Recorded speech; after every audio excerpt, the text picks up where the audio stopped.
கர்த்தரும் இரட்சகருமாயிருக்கிற இயேசு கிறிஸ்துவின் நாமத்தில் உங்கள் எல்லாருக்கும் என்னுடைய அன்பின் வாழ்த்துக்கள்.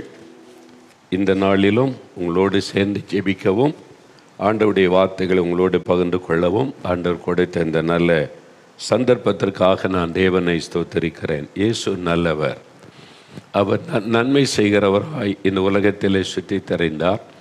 ஒருவருக்கும் அவர் எந்த தீங்கும் செய்ததில்லை. யாரையும் பயமுறுத்தி தனக்கு அடிமைகளாக வைத்து கொள்ளவில்லை. அவர் எல்லா ஜனங்களிடத்திலும் அன்பு காண்பித்தார், பாசத்தை காண்பித்தார், இரக்கத்தை காண்பித்தார். பாவத்தினாலே பாதிக்கப்பட்ட அந்த மக்களுக்கு கூட பாவ மன்னிப்பை அருளி சமாதானத்தை கொடுத்து மகிழ பண்ணினார். அவரை தேடி வந்த ஒருவரை கூட புறம்பே அவர் தள்ளவில்லை. எத்தனையோ மக்கள் வந்தாங்க, அதில் பாவம் செய்தவர்கள், ஆண்டவரை துக்கப்படுத்தினவர்கள் கூட வந்தாங்க. என்கிட்ட வராத, நீ பாவம் செய்திருக்கிற அப்படின்னு ஆண்டவர் யாரையும் புறக்கணிக்கவில்லை. அதனால் இயேசுவுக்கு அந்த காலத்தில் ஒரு பெயர் சொல்லப்பட்டது, அவர் பாவிகளின் சிநேகிதன். அவர் பாவத்தை தான் வெறுத்தாரே இல்லாமல் பாவிகளை அல்ல. அதனால் பாவம் செய்கிற மக்களுக்கும் பாவ மன்னிப்பை அருளி பரிசுத்தமாய் வாழ உதவி செய்த ஒரு ஆண்டவர். அவர் உங்களுக்கும் நல்லவர், அவர் உங்களையும் நேசிக்கிறார். அவர்தான் வானத்தையும் பூமியையும் உண்டாக்கின ஆண்டவர். இந்த பூமியை தன்னுடைய வார்த்தையினாலே தாங்கி வருகிற ஒரு தேவன். இந்த வேத புஸ்தகத்தில் தான் பூமி உருண்டையின் மேல் அவர் வீற்றிருக்கிறார் என்று சொல்லி அது 3000 ஆண்டுகளுக்கு முன்பாகவே எழுதப்பட்டு விட்டது. அப்போவே பூமி உருண்டைன்றது கண்டுபிடிச்சது இப்போது. ஆனால் 3000 வருஷத்துக்கு முன்னாலேயே ஆண்டவர் அது எழுதி, என்ன அவர் தான் உலகத்தை சிருஷ்டித்தவர், அவருக்கு தானே எல்லாமே தெரியும். அதனால் அதெல்லாம் எழுதி இந்த வேத புஸ்தகத்தில் இல்லாத சத்தியம் கிடையாது. இதில் சகலம் அடங்கி இருக்கிறாரு. இப்போ ஆண்டவர் இயேசு கிறிஸ்து செய்த சில அற்புதங்களை உங்களுக்காக நான் வாசிக்கிறேன். இதில் சொல்லப்படுகிற அற்புதங்கள் எல்லாமே அவங்க நம்மோடு தொடர்பு கொண்டு, எனக்கு இது மாதிரி இயேசு ஒரு அற்புதம் செய்தான்னு சொல்லி அவங்கள்ட்ட ஃபோன் பண்ணி அது உண்மைதானான்னு உறுதிப்படுத்தி அப்புறம் தான் உங்களுக்கு வாசிக்கிறோம். சும்மா ஒரு சீட்டில் அனுப்புனா நாங்கள் அதை எடுத்துக்கொள்வதில்லை. அவங்கள்ட்ட பேசி நடந்தது உண்மைதானே கன்ஃபார்ம் பண்ணி, அவங்களுடைய முழு அட்ரஸ் எங்கிட்ட இருக்குது, அவங்களுடைய ஃபோன் நம்பர் இருக்குது. அதுக்கப்புறம் தான் அந்த சாட்சிகளை நாங்கள் வாசிக்கிறோம். நிறைய சாட்சி வருது, எல்லாத்தையும் வாசிக்க டைம் இல்லை. அதனால் தான் ஒரு நாளைக்கு ஒரு 5 சாட்சிகள் வாசிக்கிறோம். 2 சாட்சிகள் வீடியோவிலையும் உங்களுக்கு ஒளிபரப்புகிறோம். இப்போ நீங்கள் கவனமாக பாருங்கள், இயேசு எப்படிப்பட்ட அற்புதம்லாம் செய்கிறார். மனிதனுக்கு ஒரு தவறான நம்பிக்கை இருக்குது. இந்த அற்புதம் வேணும்னா இந்த கடவுள்கிட்ட போகணும், இந்த அற்புதம் வேணும்னா இந்த இயேசு, இந்த அற்புதம் வேணும்னா இந்த இயேசு, இந்த குழந்தை வேணும்னா இந்த இயேசு. அப்படிலாம் இருக்குதா? ஒரே கடவுள், சகல ஆசீர்வாதத்துக்கும் ஒருத்தர் தான், அவரால் தான் கொடுக்க முடியும். ஏன்னா மந்திரி சபை ஆண்டவர் வச்சுருக்காரு. இந்த விவசாய மந்திரி, இது மின்சாரத்துறை மந்திரி, இது வேணும் அவர்கிட்ட போங்க, அவர்கிட்ட அவங்கள்ட்ட போங்கன்றிருக்கு. ஒரே கடவுள், சர்வ வல்லமை உள்ளவர். மனிதனுக்கு தேவையான அத்தனை ஆசீர்வாதங்களும் அவருக்குள் இருக்கிறாரு. இயேசு கிறிஸ்துவுக்குள்ளே சகல விதமான ஆசீர்வாதமும் இருக்கிறாரு. அதனால் உங்களுக்கு என்ன ஆசீர்வாதம் வேணுமோ, ஆவிக்குரிய ஆசீர்வாதம், சரீர ஆசீர்வாதம், உலக ஆசீர்வாதம், எல்லாத்துக்கும் ஒரே ஒருவர் தான். அந்த ஒருவர் நமக்காக மரித்து உயிர்த்தெழுந்து உயிரோடு இருக்கிற இயேசு என்கிற அற்புதமான ஆண்டவர். அதனால் அவர் தான் இந்த அற்புதத்தெல்லாம் செய்கிறவர். நான் அவர் செய்கிறத உங்களுக்கு சொல்லுகிறேன், அவ்வளோதான். அதனால் மெசஞ்சர், அவருடைய வார்த்தை சொல்லுகிறவன், அவ்வளோதான். இப்போ இந்த அற்புதத்தை சாட்சி கேளுங்களேன். சகோதரி ஆண்டி அம்மாள், திருப்பூரில் இருந்து சகோதரி ஆண்டி அம்மாள், எனக்கு தற்போது 60 வயதாகிறது. நான் 40 வருடங்களாக வெற்றிலை பாக்கு போடும் பழக்கத்திற்கு அடிமையாக இருந்தேன். என்னுடைய வாலிப வயதில் விளையாட்டாக வெற்றிலை போட ஆரம்பித்தது. நாளடைவில் அந்த பழக்கத்திற்கு முழு அடிமையாக மாறிவிட்டேன். வெற்றிலை பாக்கு போடாமல் என்னால் இருக்கவே முடியாது. தூங்கி எழுந்தது முதல் இரவு தூங்கும் வரைக்கும் என் வாயில் வெற்றிலை பாக்கு இருந்து கொண்டே இருக்கும். வெற்றிலை பாக்கு போடவில்லை என்றால் அதிக கோபம் வரும். வீட்டில் எல்லாரும் என்னை வெற்றிலை பாக்கு போடக்கூடாது என்று சொல்லி திட்டுவார்கள். ஆனால் நான் கண்டு கொள்ளவே மாட்டேன். வெற்றிலை பாக்கு போடுவது தப்பு என்று எனக்கு தெரியாது. இந்த சூழ்நிலையில் கொரோனா காலத்தில் 2020 வருடத்தில் ஜெபிக்கலாமாங்க நிகழ்ச்சியை பார்க்க ஆரம்பித்தேன். அப்பொழுது நீங்கள் அந்த நேரலை நிகழ்ச்சியில் ஒரு நாள் வெற்றிலை பாக்கு போடுவது மற்றும் போதை பழக்கத்திற்கு அடிமையாக இருப்பது இயேசுவுக்கு பிடிக்காத காரியம் என்று கூறினீர்கள். அப்பொழுது நானும் வெற்றிலை பாக்கு போடுவதும் பாவம்தான் என்று உணர்ந்தேன். எனக்கு வெற்றிலை பாக்கு போடுறது கூட ஒரு தப்பாங்க. கல்யாண வீட்டுக்கு போனால் எல்லாருக்கும் வெற்றிலை பாக்கு கொடுக்குறாங்க. சாப்பிட்ட வெற்றிலை பாக்கு போட்டு தான் ஜீரணிக்கிறது, ஒரு மருந்து மாதிரி தானே சொல்லுவாங்க. டாக்டர்கிட்ட போங்க, டாக்டர் என்ன சொல்லுவாங்க, இந்த வெற்றிலை பாக்கு போட்டிங்கன்னா வாய்க்குள்ளே புற்றுநோய் வரும், உங்களுடைய சரீரத்தை பாதிக்க சொல்கிறாங்கல்ல. அப்போ என்ன அர்த்தம்? இந்த சரீரம் தேவனுடைய ஆலயம், அதை பாதிக்கிற எதையும் சரீரத்துக்கு பயன்படுத்தக்கூடாது.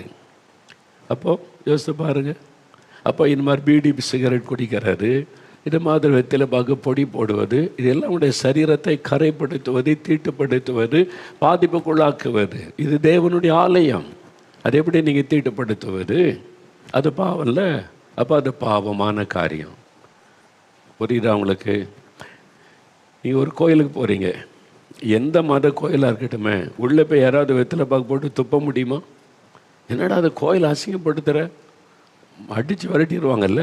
அப்போ இந்த ஆலயம் தேவனுடைய ஆலயம் இல்லை, அசிங்கப்படுத்துறீங்க. நீங்கள் கோயிலுக்குள்ளே போய் பீடி சிகரெட் பிடிக்க முடியுமா? விரட்டிடுவாங்க எல்லோரும் சேர்ந்து. அவன் பீடி பிடிக்கிற ஆளாக இருந்தால் கூட உங்களை விரட்டிடுவான், இங்கே பிடிக்காதேன்னு சொல்லுவான். இதைத்தான் சொல்கிறார். இந்த சரீரம் நான் உங்களுக்குள்ளே வாசம் பண்ணுகிறேன், நான் தான் உங்களோட வாசம் பண்ணுகிற தெய்வம். உங்களுடைய சரீரம் தான் என்னுடைய ஆலயம், அதை தீட்டுப்படுத்தாத அப்படின்னு சொல்கிறார். அப்போ இது பாவம்னு தெரியாமல் இருந்தாங்க. இதை பாவம்னு தெரிந்த உடனே என்ன நடக்குது? உடனே இயேசுவே எனக்கு இந்த வெற்றிலை பாக்கு போடும் பழக்கத்திலிருந்து விடுதலை தாங்க என்று ஜெபித்தேன். நான் ஜெபித்த ஒரே வாரத்தில் வெற்றிலை பாக்கு மீது எனக்கு வெறுப்பு வந்தது. இதைத்தான் நான் சொல்கிறேன். மெய்யான ஆண்டவர் மனிதனுக்கு பாவத்திலிருந்து வெறுப்பை கொடுத்து விடுதலை தருகிறவர். 40 வருஷமாக இருந்த பழக்கம் வெறுப்பு வந்தது. எப்பொழுதுமே வெற்றிலை பாக்கு எனக்கு வாசனையாக இருக்கும், ஆனால் ஜெபித்த பிறகு அது எனக்கு நாற்றமாக தெரிந்தது, அருவருப்பாய் தெரிந்தது. இதுதான் இயேசு. ஒரு மெய்யான ஆண்டவருக்கும் பொய்யுக்கும் உள்ள வித்தியாசம் அதுதான். அவர் வந்துட்டா பாவம் உங்களுக்கு அருவருப்பாய் தெரியும், அதுதான் வித்தியாசம். அவர் சொல்லுகிறார், அதன் பின்பதாக நான் வெற்றிலை பாக்கு போடுவதை நிறுத்திவிட்டேன். வீட்டில் எல்லாரும் என்னை குறித்து ஆச்சரியப்பட்டார்கள். இப்பொழுது 4 வருடங்கள் ஆகிவிட்டது, நான் வெற்றிலை பாக்கு போடவே இல்லை. அந்த எண்ணம் கூட எனக்கு வரவில்லை. இயேசு விடுதலை தந்தார். இதுக்கு தாங்க கடவுள் வேணும், மனிதனை பாவத்திலிருந்து விடுதலையாக்குவதற்கு. புரியுதா உங்களுக்கு? உலக நன்மை முக்கியமல்ல, அதெல்லாம் ரெண்டாவது. வியாதி சுகம் வேணுமா? ஆஸ்பத்திரியில் போனால் கூட வியாதி சுகமாகுது. அப்போ மாதிரி மற்ற உலக நன்மைகள் மற்ற முயற்சிகளில் கிடைக்கும். ஆனால் பாவம் விடுதலை, ஒரு மெய் சமாதானம் இயேசு என்கிற இரட்சகரால் மட்டும்தான் கிடைக்கும். நீங்கள் இதை அறிந்து கொள்ளுங்கள். இன்னொரு சகோதரி ஜெயக்குமாரி பெங்களூர்லேருந்து எழுதியிருக்கிறாங்க. 8 வருடங்களாக என்னுடைய வலது கை வலியினால் மிகவும் கஷ்டப்பட்டேன். கை விரல் பகுதியிலிருந்து கழுத்து நரம்பு வரைக்கும் பயங்கரமாக வலிக்கும். துணி துவைக்க முடியாது, கனமான பொருளை வலது கையால் தூக்க முடியாது. அப்படி தூக்கினால் கை வீங்கிவிடும். இரவில் சரியாக தூங்கவே முடியாது. கைவலி சரியாவதற்கு தைலம் மட்டும் எப்பொழுதும் போட்டுக்கொண்டே இருப்பேன், ஆனால் வலி சரி ஆகாது. இந்த சூழ்நிலையில்தான் 2023 வருடம் ஜூலை மாதத்தில் 4 மாவடி தேவனுடைய கூடாரத்தில் நடக்கும் திறப்பின் வாசல் ஜெபத்தில் கலந்து கொண்டேன். அன்றைய தினத்தில் நீங்கள் தேவ செய்தி கொடுத்த பின்பதாக ஜெப வேளையில் வியாதி உள்ளவர்களுக்காக ஜெபித்தீர்கள். அப்பொழுது நானும் என்னுடைய கை வலி நீங்குவதற்கு மிகவும் கண்ணீரோடு ஜெபித்தேன். ஜெபிக்கும்போது என் கையில் ஒரு வல்லமை இறங்கியது. அவங்களால் ஒரு வல்லமை தொடுவதை உணர முடிந்தது. அதுதான் தி பிரசன்ஸ் ஆஃப் காட், தேவனுடைய பிரசன்னம். அது பிரசன்னம் இயேசுடைய, இயேசு அங்கே வந்திருக்கிறான்னு அர்த்தம். அவருடைய பிரசன்னது ஒரு வல்லமை இறங்கினது. பெரிய ஆச்சரியம். ஜெபம் முடிந்ததும் என்னுடைய கைவலி சுத்தமாக மறைந்து விட்டது. மறுநாளில் இருந்து நான் என்னுடைய வேலைகளை செய்து பார்த்தேன். கனமான பொருட்களை தூக்கினேன். எனக்கு வலது கையில் வலி வரவே இல்லை. இயேசு எனக்கு பூரண சுகத்தை கொடுத்துள்ளார். அவருக்கே மகிமை உண்டாகட்டும். 8 வருஷம் கையில் வலி பயன்படுத்த முடியாது. இயேசுடைய ஒரு தொடுதல் சுகம். இப்போது ஒரு சகோதரி சந்தியா கோபிச்செட்டிப்பாளையம் அங்கிருந்து எழுதியிருக்கிறாங்க. எனக்கு திருமணம் முடிந்து 17 வருடங்களாக குழந்தை இல்லாமல் கஷ்டப்பட்டேன். குழந்தை இல்லாத காரணத்தினால் தெரிந்தவர்கள், உறவினர்கள் என எல்லாருமே என்னை ஏளனமாக பார்த்தார்கள். ஏதாவது ஒரு விசேஷங்களில் என்னை முன்பாக நிறுத்தவே யாரும் விரும்ப மாட்டார்கள். ஆகவே நான் விசேஷ நிகழ்ச்சிகளுக்கு செல்லுவதை நிறுத்திவிட்டேன். சிறு குழந்தைகளை பார்த்தாலே எனக்கு ஏக்கமாக இருக்கும். என் கணவரும் நானும் ஒவ்வொரு நாள் இரவிலும் கண்ணீரோடு தான் நாட்களை கடந்தோம். சில நேரங்களில் எனக்கும் என் கணவருக்கும் அடிக்கடி சண்டைகளும் வந்திருக்கிறது. வீட்டில் ஒரு நாள் கூட நிம்மதியும் சந்தோஷமும் இருந்ததில்லை. குழந்தை இல்லாததால் சமுதாயத்தில் எல்லாரும் எங்களை அவமானமாய் பார்ப்பார்கள். குழந்தைக்காக பல மருத்துவர்கள் பார்த்து சிகிச்சை எடுத்தோம். சில லட்சங்கள் செலவு செய்தோம். ஆனாலும் எந்த ஒரு பயனும் கிடைக்கவில்லை. ஆகவே சிகிச்சை எடுப்பதையும் நிறுத்திவிட்டோம். இந்த சூழ்நிலையில்தான் 2022ஆம் வருடத்தில் ஜெபிக்கலாமாங்க நிகழ்ச்சியை பார்க்க ஆரம்பித்தோம். அப்பொழுது நீங்கள் 21 நாள் தேசத்திற்காக உபவாசம் இருந்து நேரலையில் ஜெபிக்க கூறினீர்கள். அக்டோபர், நவம்பர் மாதங்களில் தொடர்ந்து 7 வாரங்கள் ஒவ்வொரு வாரமும் தவறாமல் நானும் என் கணவரும் நேரலை ஜெபத்தை பார்த்து உபவாசம் இருந்து நாங்கள் எங்களுக்காக ஜெபிப்பதை விட்டுவிட்டு தேசத்திற்காக அதிக நேரம் ஜெபித்தோம். பெரிய ஆச்சரியம். 2023ஆம் வருடம் ஜனவரி மாதத்தில் கர்த்தரின் கர்ப்பத்தை ஆசீர்வதித்தார். 2023ஆம் ஆண்டு செப்டம்பர் மாதத்தில் அழகான ஒரு ஆண் குழந்தையை பெற்றெடுக்க கர்த்தர் உதவினார். நாங்கள் கர்த்தர் சொன்னபடி தேசத்திற்காக ஜெபித்தோம். கர்த்தரே எங்களுடைய குறைகள், அவமானங்கள், நிந்தைகள், ஏக்கங்கள் எல்லாவற்றையும் நீக்கி அற்புதமாக எங்களுக்கு குழந்தையை கொடுத்து எங்களை தலை நிமிர்ந்து நடக்க வைத்துள்ளார். கர்த்தராகிய இயேசு கிறிஸ்துவுக்கே எல்லா மகிமை உண்டாகட்டும். 17 வருஷம் யோசித்து பாருங்கள். நீண்ட வருஷம் குழந்தை இல்லை. அவமானம், நிந்தை, கைவிடப்பட்ட டாக்டர்ஸ், மருந்துகள், லட்சக்கணக்காக செலவு பண்ணி வேலை செய்யலை. இப்போ தேசத்துக்காக ஜெபிங்க. இந்த ஜெபிக்கலாங்க நிகழ்ச்சியை நமக்காக ஜெபிக்கிறது கொஞ்ச நேரம் 5 நிமிஷம்தான். அதிக நேரம் நம்ம மற்றவங்களுக்காக ஜெபிக்கிறோம். தேசத்துக்காக, எழுப்புதலுக்காக, குடிகாரர்கள் மனம் திரும்ப, பாவத்தில் இருக்கிறவங்க ரட்சிக்கப்பட, வாலிபர்கள், சிறு பிள்ளைகள், தேச சமாதானம், அதுக்கு தானே ஜெபிக்கிறோம். அந்த மாதிரி ஜெபிக்காந்தாங்க. தனக்காக ஜெபிக்கிறதை விட்டுட்டு தேசத்துக்காக 21 நாள் ஜெபிச்சாங்க. ஆண்டவர் கர்ப்பத்தின் ஆசீர்வாதத்தை கொடுத்து 17 வருடம் கழித்து குழந்தை செல்வத்தை கொடுத்து ஆசீர்வதித்தார். நீங்களும் கூட இன்னும் சுயநலமாக உங்களுக்காகவே ஜெபித்து கொண்டு இருக்காருங்க. ஆண்டவர் கேட்டார், இனி தேசம் மற்றவங்களுக்காக கருத்தாக ஜெபிங்க, உங்களுக்கு அற்புதம் நடக்கும். அடுத்த சகோதரி கேத்தரின், பெங்களூரில் இருந்து ஒரு சகோதரி. நான் 6 வருட காலமாக முதுகுத்தண்டு வலி பிரச்சனையால் மிகவும் அவதிப்பட்டேன். குனிந்து எந்த பொருளையும் தூக்கவே கஷ்டப்படுவேன். சிறிது தூரம் நடக்கவே கஷ்டப்படுவேன். அதிக நேரம் நிற்க முடியாது. அதிக நேரம் உட்காரவும் முடியாது. என்னுடைய வேலைகளை செய்வதற்கே மற்றவர்களைத்தான் நம்பி இருக்க வேண்டியிருந்தது. ஒவ்வொரு நாளும் தூங்குவதற்கு கஷ்டமாக இருக்கும். மனத அளவிலும் வெகுவாக பாதிக்கப்பட்டிருந்தேன். மருத்துவர்கள் முதுகு தண்டுவடத்தில் அறுவை சிகிச்சை செய்ய வேண்டும் என்று கூறினார்கள். இந்த சூழ்நிலையில் 2023ஆம் வருடம் ஜூன் மாதத்தில் அற்புத பெருவிழா நேரலை ஜெபத்தை பார்த்து கொண்டிருந்தேன். இதே மாதிரி உங்கள் வீட்டில் உட்காந்து ஜெபத்தை பார்த்துக்கிட்டு இருக்கேன் பெங்களூரில். அப்பொழுது இயேசுவே எனக்கும் சுகம் தாரும் என்று நான் ஜெபித்தேன். அப்பொழுது கேத்தரின் என்று என் பெயரை சொல்லி, உங்களை கர்த்தர் இப்பொழுது தொடுகிறார், உங்களுடைய முதுகு தண்டு வலி பிரச்சனை மாறுகிறது என்று கூறினீர்கள். பெரிய ஆச்சரியம். ஜெபம் முடிந்ததுமே என் சரீரத்தில் ஒரு மாற்றம் வந்ததை உணர்ந்தேன். அதன் பின்பதாக அன்றைய தினம் எந்த ஒரு முதுகு வலியும் இல்லாமல் நன்றாக தூங்கினேன். மறுநாளிலிருந்து நன்றாக என்னுடைய வேலைகளை செய்தேன். எனக்கு எந்த ஒரு முதுகு வலியும் வரவில்லை. இப்பொழுது 1.5 வருடம் ஆகிறது. நன்றாக இருக்கிறேன். எந்த பிரச்சனையுமின்றி சமாதானமாக இருக்கிறேன். கர்த்தர் எனக்கு பூரண சுகத்தை கொடுத்துள்ளார். ஸ்பைனல் கார்டு வலி, முதுகுத்தண்டு ஆப்ரேஷன் பண்ணன்னு சொல்லிட்டாங்க. அது ரொம்ப ரிஸ்கான ஆப்ரேஷன் கூட. 6 வருஷம் அவங்க இதே மாதிரி டிவிக்கு முன்னால் உட்காந்து ஜெபிச்சாங்க பாரத்தோட. ஆண்டவர் பேரையும் சொல்கிறாரு, அவங்க வியாதியும் சொல்லுகிறார். இப்படி சொல்கிற ஒரு ஆண்டவரை பார்த்துருக்கீங்களா? நீங்கள் குறி சொல்கிறத பார்த்துருப்பீங்க. குறி சொல்லுவது அது பிசாசு. அந்த குறி சொல்லுகிற ஆவி எந்த விதத்தில் இருக்குது? ஸ்பிரிட் ஆஃப் பைத்தான் என்று சொல்லப்படுவது பாம்பின் ஆவி. அதான் குறி சொல்லும். குறி சொல்கிறாரு. குறி சொல்கிறது எல்லா இடத்துலையும் இருக்குது. அந்த ஆவி வரும்போது குறி சொல்ல அவங்களுக்கே தெரியும், இது குறி சொல்லுகிற ஆவி வந்து சொல்லுது அப்படின்னு சொல்லுவாங்க. கடவுள் பேசுகிறது வேறு. கடவுள் குறியெல்லாம் சொல்ல மாட்டார். அவர் தீர்க்கதரிசன வார்த்தை நேரடியாக புறப்படும்.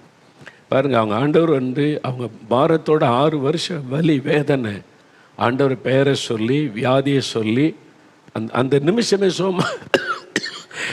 அந்த நிமிடமே சுகமாயிட்டுல, அதோடு அந்த வலி போயிட்டு அற்புதமான சுகம்.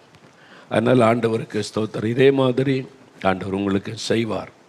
சகோதரி மேரி ரதி, நாகர்கோயிலில் இருந்து சகோதரி மேரி ரதி, இவங்களுக்கு ஒரு அற்புதம் நடந்திருக்கு பாருங்களேன். நான் கடந்த 15 வருடங்களாக கர்ப்பப்பை கட்டி பிரச்சனையினால் மிகவும் அவதிப்பட்டேன். கர்ப்பப்பையில் கட்டி, மாதவிடாய் காலங்களில் இரத்தப்போக்கு மிக அதிகமாக இருக்கும். என்னால் எந்த வேலையும் செய்ய முடியாது. சில நேரங்களில் உடம்பு முழுவதும் வீங்கிவிடும். இரவில் சரியாக தூங்க முடியாது. என்னுடைய இரத்தத்தின் அளவு மிகவும் குறைந்து காணப்பட்டது.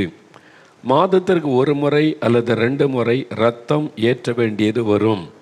ஆனால் இரத்தத்தின் அளவு கூடாது. உடல் அளவிலும் மனதளவிலும் மிகவும் பாதிக்கப்பட்டேன். கர்ப்பப்பை கட்டியை அறுவை சிகிச்சை செய்ய வேண்டும் என்று மருத்துவர்கள் கூறினார்கள். இதனால் ஒவ்வொரு நாளும் மிகவும் பயந்து காணப்பட்டேன். அவங்களுக்கு அந்த ஆப்ரேஷன்னா பயம். 15 வருஷ வேதனை. கர்ப்பப்பை கட்டி அகற்ற அறுவை சிகிச்சை செய்ய வேண்டும் என்று மருத்துவர்கள் கூறினார்கள். இதனால் ஒவ்வொரு நாளும் நான் மிகவும் பயந்து காணப்பட்டேன். இந்த சூழ்நிலையில்தான் 2023 வருடம் நவம்பர் மாதத்தில் நான் என்னுடைய செல்போனில் அற்புத பெருவிழா நேரலை நிகழ்ச்சியை பார்த்து கொண்டிருந்தேன். அப்பொழுது நீங்கள் வியாதிகள் மற்றும் கட்டுகளிலிருந்து விடுதலை பெற செபித்தீர்கள். இயேசுவிடத்தில் பிரார்த்தனை. அப்பொழுது நானும் கண்ணீரோடு என் பிரச்சனையை சொல்லி செபித்தேன். கர்ப்பப்பையில் பிரச்சனையோடு உள்ளவர்களை கர்த்தர் இப்பொழுது தொட்டு குணமாக்குகிறார் என்று கூறினீர்கள். அப்பொழுதே எனக்குள் தேவ பிரசன்னம் இறங்கியது. உடனே என்னுடைய வலி முற்றிலுமாய் நீங்கினது. மறுநாளிலிருந்து என்னுடைய வேலைகளை நன்றாக எனக்கு செய்ய முடிந்தது. அதன் பின்பதாக மருத்துவமனையில் சென்று பரிசோதித்து பார்த்தபோது கர்ப்பப்பையில் உள்ள கட்டியை காணவில்லை என்று மருத்துவர்கள் ஆச்சரியப்பட்டனர். காணோம். 15 வருஷம் அந்த கட்டி தினந்தோறும் பாதிப்பை உண்டாக்கி கொண்டிருந்த கட்டி. கண்ணீரோடு ஜெபிச்சாங்க. இயேசு தொட்டார், கட்டியை காணவில்லை. இப்பொழுது 1 வருடத்திற்கு மேல் ஆகிவிட்டது. நான் நன்றாக இருக்கிறேன். எல்லா வேலைகளையும் செய்கிறேன். எந்த ஒரு பிரச்சனையும் இல்லை. மருத்துவர்கள் அறுவை சிகிச்சை செய்துதான் கட்டி அகற்ற வேண்டும் என்று கூறினார்கள். ஆனால் இயேசு எந்த ஒரு செலவும் இன்றி என்னுடைய கட்டளையை மறைய பண்ணினார். அற்புதம் செய்த இயேசுவுக்கு ஸ்தோத்திரம். இந்த மாதிரிலாம் அற்புதம் செய்கிற ஆண்டவரை பார்த்துருக்கீங்களா? நீங்களே கொஞ்சம் யோசித்து பாருங்களேன். இந்த மாதிரி 15 வருஷம் கட்டியை காணும் மறைய வைக்கிறாரு. பேரை சொல்கிறாரு, வியாதியை சொல்கிறாரு, உடனே வியாதி மறைஞ்சிருது. அற்புத சுகம். அது மாதிரி பாவம் செய்கிறாங்க, ஆண்டவர் தொடுறாரு, குடி பழக்கம் போயிடுது, பாவ பழக்கம் போயிடுது, வாழ்க்கை பரிசுத்தமாகுது. இந்த மாதிரிலாம் அற்புதம் செய்கிற ஆண்டவரை பார்த்துருக்கீங்களா? யோசித்து பாருங்கள். இந்த இயேசு கிறிஸ்து உங்களை நேசிக்கிறார். இன்றைக்கி உங்கள் பக்கத்தில் நிற்கிறார். உங்களுக்கு இப்படி ஏதோ ஒரு அற்புதம் தேவை. இன்னும் 2 சாட்சிகளை வீடியோவில் பார்க்க போகிறீங்க. அதில் ஒரு சாட்சி நேரில் வந்திருக்கிறாங்க. அதனால் முதல்ல வீடியோ பார்த்துட்டு அவங்களையும் சந்திக்கலாம். முதலாவது சகோதரி ஜெசிந்தா, பெங்களூர். 26 வருஷம் ஒரு வியாதி, 26 இயர்ஸ். எவ்வளோ நீண்ட கால வியாதி பாருங்கள், 26 வருஷ வியாதி. இயேசு அவங்களுக்கு எப்படி என்ன செய்தார் என்பதை அவங்களே சொல்கிறாங்க. அதை பாருங்கள். 26 வருஷம் வேதனை, ஃபிட்ஸு, மாத்திரை கொஞ்சம் குறைச்சா கூட வந்துடும். எவ்வளோ வேதனை அனுபவிச்சிருக்கிறாங்கல்ல. 26 இயர்ஸ். நால்மாவடியில் நிறைய வியாதியஸ்தர்கள் ஜெபிக்க வர்றாங்களா. அதனால் தினமும் 11 மணிலேருந்து 12:30 மணி வரைக்கும் தினமும் இங்கே ஒரு சுகமளிக்கிற கூட்டம் நடந்துக்கிட்டே இருக்கும். 10 பேர் வந்தாலும் சரி, 100 பேர் வந்தாலும் சரி, அவங்களுக்கு வசனத்தை சொல்லி அவங்களுக்காக பிரார்த்தனை பண்ணுகிறோம். தினமும் ஆண்டவர் அற்புதம் செய்கிறார். ஆமாம், இன்றைக்கி எந்த நாள் வசதியோ நீங்கள் வரலாம். மோகன்லால் பண்ணி வராதுங்க. யாராவது ஒரு ஊழியக்காரங்க, ஒரு சகோதரியோ சகோதரனோ செய்தி கொடுத்து ஜெபம் பண்ணுவாங்க. ஜெபத்தை கேட்கிற இயேசு தான் முக்கியம். அவங்க பார்த்தீங்களா, அவங்க யார் பிரசங்கம் பண்ணானே தெரியல, ஆனால் இயேசு இயேசு இயேசு. ஒரு தொட்டதை உணர்ந்தாங்க. யாரோ தொடுறாங்களேன்னு திரும்பி பார்த்தா யாருமே இல்லை. ஆண்டவருடைய சத்தம் கேட்குது, நான் உன்னை தொட்டுட்டேன், நீ சுகமாயிட்டப்போ. எவ்வளோ பெரிய அற்புதமான ஒரு ஆண்டவர் பார்த்தீங்களா. மனிதர்கள் மேல் அக்கறை உள்ள ஒரு ஆண்டவர், மனிதர்களுக்காக பரிதாபப்படுகிற ஒரு ஆண்டவர், மனிதர்களுடைய வேதனைகளை மாற்றி மகிழ்ச்சி அடைகிற ஆண்டவர். அதுக்காக நம்மளை வேதனைப்படுத்தி அவர் சந்தோஷப்பட மாட்டார். அதுதான் இயேசு கிறிஸ்துக்குள்ள விசேஷமான காரியம். இன்றைக்கி எவ்வளோ நல்ல ஒரு சுகம் ஆசீர்வாதம் பார்த்தீங்களா. உங்களுக்கு செய்வார். நீங்கள் விசுவாசித்தா உங்களுக்கும் இந்த அற்புதத்தை இன்றைக்கு ஆண்டவர் செய்வார். இன்னொரு சாட்சி பார்க்கலாம். சகோதரி லட்சுமி, பெரிய குளம், தேனி மாவட்டம் பெரிய குளத்தில் அவருடைய மகனுக்கு ஒரு அற்புதமான ஒரு காரியம் நடந்திருக்கிறது.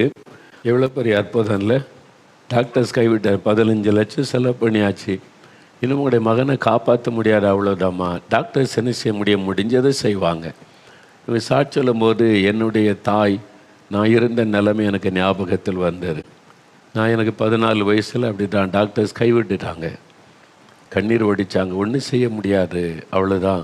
மருத்துவத்தால் குணமாக்க வழியே இல்லை. வீட்டில் கொண்டு போய் வச்சுக்கிடுங்க, நீ சில நாள் தான் உயிரோடு இருப்பான், அது வரைக்கும் நீங்கள் வீட்டில் வச்சு பார்த்து கொள்ளலாமே, நீ ஆறுதல் படுத்தி அனுப்பிட்டாங்க. அந்த மாதிரி நேரம் மேலே தான் இயேசு எனக்கு அற்புதம் செய்தார். இந்த தாயார் லட்சுமி அம்மா, அவங்க மகனுக்காக வடித்த கண்ணீரை ஆண்டவர் கண்டார். அவங்களே தான் நாங்கள் இன்றைக்கி வரணும்னு சொல்லி நம்ம மத்தியில் வந்திருக்கிறாங்க, எதிர்பாராமல். பாருங்கள், இவங்க வாழ்க்கையில் தான் இந்த அற்புதம் நடந்தது. இயேசு கிறிஸ்து எவ்வளோ அற்புதமானவர் பாருங்கள். நீங்கள் இன்றைக்கு மாதிரி ஒரு ஆபத்தான நிலைமையில் யாரையோ ஆஸ்பத்திரியில் வச்சுட்டு ஆஸ்பத்திரியில் கண்ணீர் வடித்து கொண்டு இருக்கலாம், அல்லது ஆஸ்பத்திரியில் வச்சுட்டு வீட்டில் உட்காந்து இந்த நிகழ்ச்சியை பார்த்து ஜெபித்து கொண்டு இருக்கலாம், அல்லது ஆஸ்பத்திரி வராண்டாவில் நீங்கள் உட்கார்ந்துருக்கலாம். இன்றைக்கி இயேசு அற்புதம் செய்வார். இந்த குடும்பத்தை சந்தோஷப்படுத்தினார் ஆண்டவர். உங்கள் துக்கத்தை சந்தோஷமாக மாற்றுவார். ஒரே ஒரு காரிய விசுவாசத்தோடு ஜெபிச்சா போதும். இப்போ நம்ம ஜெபிக்க போகிறோம். முடிந்தால் முழங்கால் படிட்டு கொள்ளுங்க. எனக்கு முழங்காலாம் போட்டு பழக்கம் இல்லைங்க அப்படின்னு சொன்னால் பரவாயில்ல, உட்கார்ந்து கொண்டு. ஆனால் கண்களை மூடி இயேசுவை மனதில் நினைத்து ஜெபிக்கணும். இயேசுவே, இவங்களுக்கெல்லாம் அற்புதம் செய்திருக்கிறீங்க, எனக்கும் ஒரு அற்புதம் செய்யுங்க, எங்கள் குடும்பத்தில் ஒரு அற்புதம் செய்யுங்க, என் மகனுக்கு, என் மகளுக்கு, எங்கள் அப்பாவுக்கு, அம்மாவுக்கு, ஆஸ்பத்திரியில் இருக்கிற குழந்தைக்கு சுகம் கொடுத்துருங்க, இயேசுவேன்னு கூப்பிடுங்க. அந்த பெயரை சொல்லி நீங்கள் கூப்பிடுங்க, உங்களுக்கு இயேசு அற்புதம் செய்வார். ஒருவேளை பாவ பழக்கம், மதுபானம், புகைப்பிடிக்கிற பழக்கம் விட முடியல, இருதயத்தில் கை வைத்து இயேசுவே எனக்கு விடுதலை தாங்க, இந்த பாவ பழக்கெல்லாம் என்னை விட்டு போகணும், என் பாவ குணம் என்னை விட்டு போகணும், என்னை மாற்றுங்க, எனக்கு விடுதலை கொடுங்கன்னு கேளுங்க. வியாதிப்பட்ட யாராவது உங்கள் வீட்டில் இருந்தீங்கன்னா அவங்க மேலே கை வைங்க. நீங்கள் உங்களுடைய கரம் வைத்து ஜெபம் பண்ணுங்க. அவங்க தலையில் கை வைத்து கொள்ளலாம். அப்படி தலையில் கை வைத்து இயேசுவின் நாமத்தில் சுகம் உண்டாகட்டும், இயேசுவே சுகமாக்குங்க அப்படி சொல்லி ஜெபிங்க. அல்லது வியாதி உள்ள இடத்துல கை வைத்து கொள்ளுங்க. ஒரு 5 நிமிடம் தான் இப்போ ஜெபம். நீங்கள் தான் ஜெபிக்கணும். அப்படியே கண்களை மூடி வாய் திறந்து இயேசுவே உமக்கு ஸ்தோத்திரம், இந்த அற்புதங்களுக்காய் ஸ்தோத்திரம், இவ்வளோ பேருக்கு சுகம் கொடுத்துருக்குறீங்க, விடுதலை கொடுத்துருக்குறீங்க, ஸ்தோத்திரம். இப்போ நீங்கள் வீட்டில் எங்கள் பக்கத்தில் என் கூட இருக்கிறீங்க, அதற்காக ஸ்தோத்திரம். இயேசுவே தொடுங்க, இயேசுவே விடுதலை கொடுங்க, இயேசுவே எனக்கு ஒரு அற்புதம் செய்யுங்க, இயேசுவே இந்த வியாதியை எடுத்து போடுங்க, இயேசுவே இந்த பயத்தை என்னை விட்டு விலக்குங்க, இயேசுவே எனக்கு ஒரு அற்புதம் செய்யுங்க. அந்த பெயரை சொல்லி கூப்பிடுங்க. இயேசுவேன்னு சொல்லுங்க. என் குழந்தைக்கு சுகம் கொடுங்க, எங்கள் அம்மாவுக்கு சுகம் கொடுங்க, இயேசுவே எங்கள் அப்பாவுக்கு சுகம் கொடுத்துருங்க, இயேசுவே இந்த பில்லு சூனிய கட்டலாங்க வீட்டை விட்டு விலகட்டும், இந்த பிசாசின் கிரைகளை அழிச்சு போட்டுருங்க, எங்களுக்கு விடுதலை தாங்க, என் கடன் பிரச்சனையை மாற்றிருங்க, எங்களுடைய தேவையை சந்திங்க. செபிங்க செபிங்க. இன்னும் 2-3 நிமிஷம் தான். ஜெபம் பண்ணுங்க. வாய் திறந்து இயேசுவேன்னு கூப்பிடுங்க. நீங்கள் இயேசுன்ற பெயரை யாரெல்லாம் சொல்லி விசுவாசத்தோடு கூப்பிடுகிறீங்களோ உங்கள் பக்கத்தில் ஆண்டவருடைய பிரசன்னம் கடந்து வருகிறது. அவருடைய தொடுதலை உணர்கிறீங்க, அவருடைய வல்லமை வெளிப்படுகிறது. சுகத்தை பொழுதே நீங்கள் பெற்றுக்கொள்கிறீங்க. ஒரு அற்புத மாற்றம் நடக்க ஆரம்பிக்கிறது. இப்போ வாய் திறந்து இயேசுவே ஸ்தோத்திரம், என்னை தொடுகிறதற்காய் ஸ்தோத்திரம், எங்கள் வீட்டில் நீங்கள் இருக்கிறீங்க, இப்போ அற்புதம் நடக்கிறது, இயேசுவே ஸ்தோத்திரம், ஆண்டவரை விடுதலை தருகிறதற்காய் ஸ்தோத்திரம். நல்ல வாய் திறந்து ஸ்தோத்திரம் பண்ணுங்க. இயேசுவே ஸ்தோத்திரம் சொல்லுங்க. என்னை தொடுகிறதற்காய், விடுதலை தருகிறதற்காய், சுகம் தருகிறதற்காக இயேசுவே உமக்கு ஸ்தோத்திரம்னு சொல்லுங்க. நீங்கள் சொல்ல சொல்ல ஆண்டவருடைய வல்லமை வெளிப்படுகிறது. அற்புதமான சுகம் உங்களுக்கு உண்டாகி கொண்டே இருக்கிறது. நீங்கள் இப்பொழுதே சுகத்தை பெற்றுக்கொண்டு வருகிறீங்க, அவருடைய தொடுதலை உணர்கிறீங்க. விசுவாசத்தோடு ஸ்தோத்திரம் பண்ணுங்க, ஸ்தோத்திரம் பண்ணுங்க. சிந்தியா என்கிற ஒரு மகள், ஒரு ஜெபம் கேட்கப்பட்டது. மகளே, நானும் தினமும் மாத்திரையில் தான் என் வாழ்க்கையே ஓடிக்கொண்டிருக்கிறது. மாத்திரை இல்லாமல் ஒரு நாள் கூட என்னால் வாழ முடியாதுன்னு மருத்துவர்கள் சொல்லிட்டாங்க. இன்னும் இதிலே நாம் எப்படி வாழ்வதென்று கஷ்டப்படுகிறேன். எனக்கும் ஒரு அற்புதம் செய்யுங்க, எனக்கும் இனிமேல் இந்த மாத்திரை வேண்டாம், எனக்கு ஒரு விடுதலை கொடுங்க. நீ ஜெபிக்கிறீங்க. சிந்தியா, ஆண்டவருடைய கரம் உங்களை தொடுகிறது. இப்பொழுது அந்த பொல்லாத வியாதி மறைகிறது. இயேசு கிறிஸ்துவின் நாமத்தில் இன்றைக்கு உங்களுக்கு சுகம். இனி அந்த மாத்திரை உங்களுக்கு அவசியம் இருக்காது. இயேசுவே ஸ்தோத்திரம் அப்படின்னு ஆண்டவருக்கு நன்றி சொல்லுங்க. விடுதலை பெற்றுக்கொள்கிறீங்க. ரஞ்சன் என்கிற ஒரு சகோதரர் ஜெபிக்கிறீங்க. உங்களுடைய பிரச்சனை, உங்களுடைய தலைக்குள்ள ஒரு விதமான குடைச்சல் காணப்படுகிறாரு. அது என்னதுன்னு உங்களால் சொல்ல முடியலை. அது எப்படி விலைக்கு சொல்லுவது? அந்த அளவுக்கு அந்த தலைக்குள்ள ஒரு குடைச்சலும் ஒரு வேதனையும் உண்டாகிறது. அதனால் உங்களுக்குள்ள ஒரு மரண பயம். இது மூளையில் ஒரு டியூமராக இருக்குமோன்னு கூட பயம் உங்களுக்கு. அது ஒரு பொல்லாத ஆவியினால் உண்டான ஒரு பிரச்சனை. இயேசுவின் நாமத்தில் இப்பொழுது அந்த ஆவியை நான் கடிந்து கொள்கிறேன். அந்த மகனை விட்டு வெளியேறி போய் என்று கட்டளை கொடுக்கிறேன் இயேசுவின் நாமத்தில். அது விலகிற்று. சகோதரர் ரஞ்சன், நீங்கள் விடுதலை பெற்றுக்கொண்டீங்க. இயேசுவுக்கு ஸ்தோத்திரம் அப்படின்னு ஆண்டவருக்கு நன்றி சொல்லுங்கள். விடுதலை பெற்றுக்கொண்டீங்க.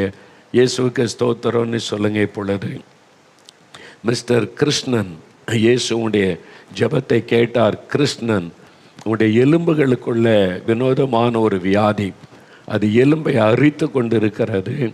அவ்வளோதான். இனி அந்த எலும்பு நொறுங்கும்.